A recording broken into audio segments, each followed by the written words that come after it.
Narrative और diplomacy की game India खेल रहा है इस टाइम पर। खुद फॉल्स फ्लैग ऑपरेशन करता है, खुद वो एफआईआर काटते हैं विद इन 10 मिनट्स। 6 किलोमीटर दूर जो है वो पुलिस स्टेशन है, वो 10 मिनट के अंदर ये भी नेम कर देते हैं कि कोई और मुल्क था जिसने अटैक किया है।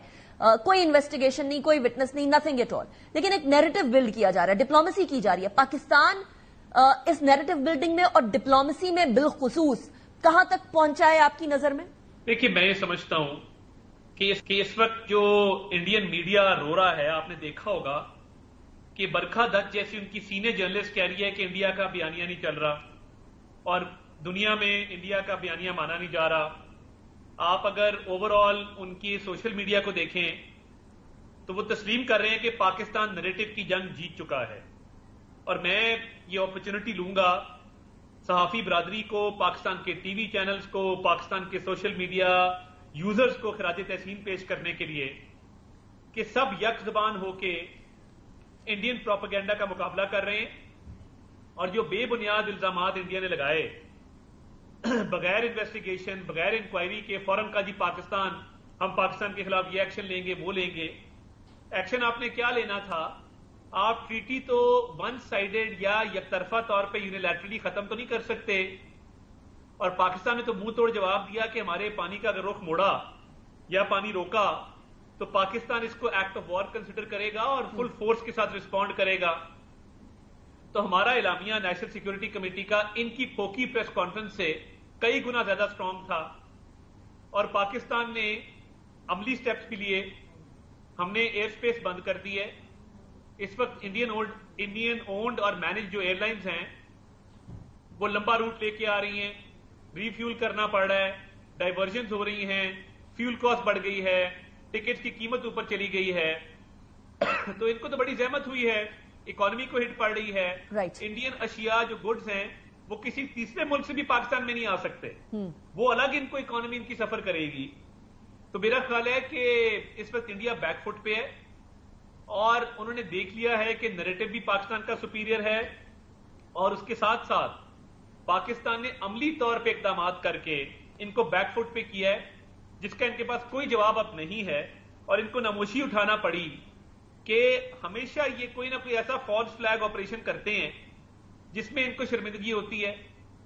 जब इनका जहाज अभिनंदन का गिराया तब भी शर्मिंदगी हुई और इन्होंने पुलवामा के इंसिडेंट को बहाना बना के कश्मीर का स्पेशल स्टेटस जो है वो ले लिया और अब भी इसको बहाना बना के इंडस वाटर ट्रीटी को जो सस्पेंड करने का इनका मामला है ये एक्सपोज हो चुके हैं पूरी दुनिया के सामने। इंडीड अता साहब, लेकिन आपने क्योंकि जर्नलिस्ट की बात की है, इंडिया के जर्नलिस्ट में और पाकिस्तान के जर्नलिस्ट में सिर्फ इतना ही फर्क है कि वो इस टाइम पर नरेंद्र मोदी का नैरेटिव टोक कर रहे हैं और हम सिर्फ हकायक दिखा रहे हैं। जो हकायक उनकी अपनी एफआईआर बड़े वाजे तौर पर दिखा रही है कि विद इन 10 मिनट्स उनकी एफआईआर कट जाती है उधर और उसके अंदर पाकिस्तान या गैर मुल्की जो हाथ है उसके मुलव्वस होने की बात भी आ जाती है। No investigation, no witnesses, no evidence at all, लेकिन उसके बावजूद भी वो बात करते। तो हम हकायक की बात कर रहे हैं, इसलिए हमारा नैरेटिव जो है वो स्ट्रांग है। उनके पास कोई सर पैर ही नहीं है, झूठ के कोई पैर नहीं होते। So that is basically the thing which Pakistan media is doing. लेकिन आपने जो फरमाया, अभी आपने फरमाया कि कभी कुलभूषण वाली मामले के ऊपर सुबकी होती है, कभी पुलवामा वाले मामले के ऊपर सुबकी होती है और अब पहलगाम के मामले के ऊपर, जिनको उन्होंने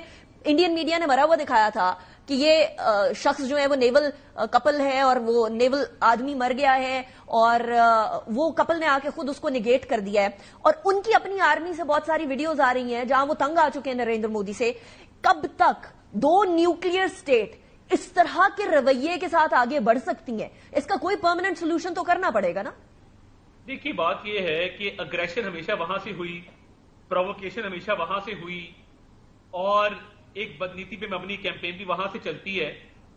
तो पाकिस्तान तो बड़ा दो टोक अल्फाज में अपना मौकफ दे चुका। तो ये नरेंद्र मोदी, जिसको बुचर ऑफ गुजरात भी कहते हैं, जो उसकी ये एक डिजाइन्स हैं नेफेरियस किस्म के, पाकिस्तान तो देखिए हर तरह से तैयार है। हम नैरेटिव फ्रंट पे तैयार हैं, हम अपनी सरहदों पे तैयार हैं।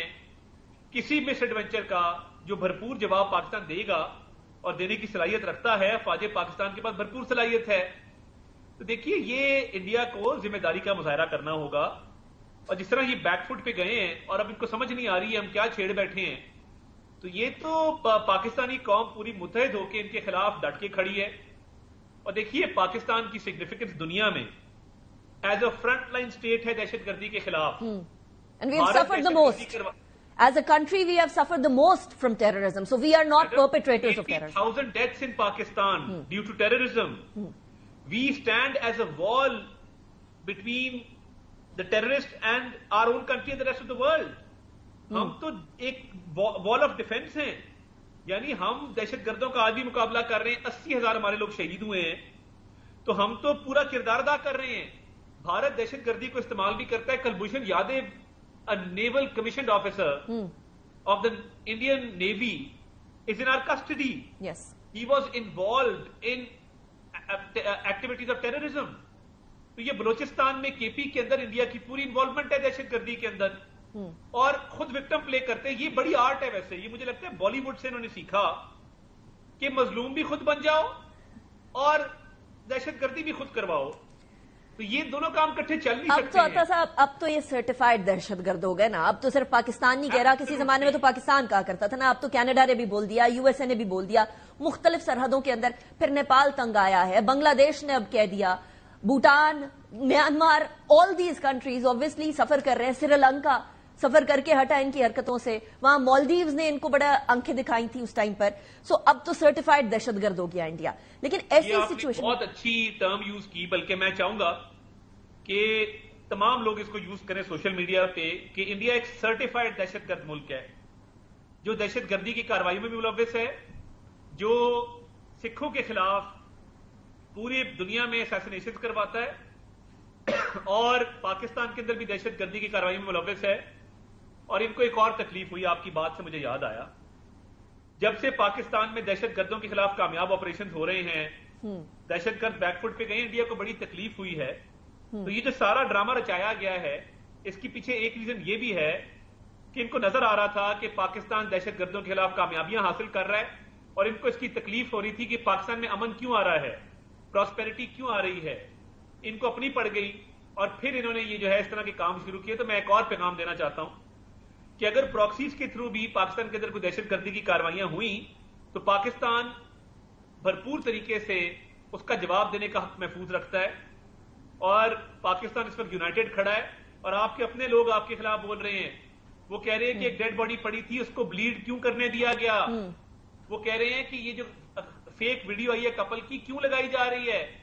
اب ان کا یہ لیول ہو گیا ہے کہ یہ جھوٹی ویڈیوز بنا کے, جھوٹی سٹوریز بنا کے تو اس پہ پلے اپ کریں گے. وہ عورت بیٹھی ڈیڈ باڈی کے پاس, مجھے بتائیے نیکا صاحبہ, آپ یا میں خدا نہ خواستہ کہیں کھڑے ہوں اور سامنے ڈیڈ باڈی ہو تو ہم تصویر لیں گے اس کی, ہم اس کی ویڈیو بنائیں گے یا دیکھیں گے کہ اس کی نبض چل رہی ہے کہ نہیں چل رہی, یا اس کو اسپتال پہنچاؤ. تو یہ پرفیکٹ جو یہ سٹوریز بنا رہے ہیں, یہ پوری دنیا میں اب ایکسپوز ہو چکے ہیں, اور ان کا جو ایک ایجنڈا تھا وہ ناکام ہو چکا ہے. اور اب پاکستان نے ان کو اکنامکلی ہٹ کرنا شروع کیا ہے, تو ان کو اب ہوش ٹھکانے آ رہا ہے. I think that is the point that we need to continue. لیکن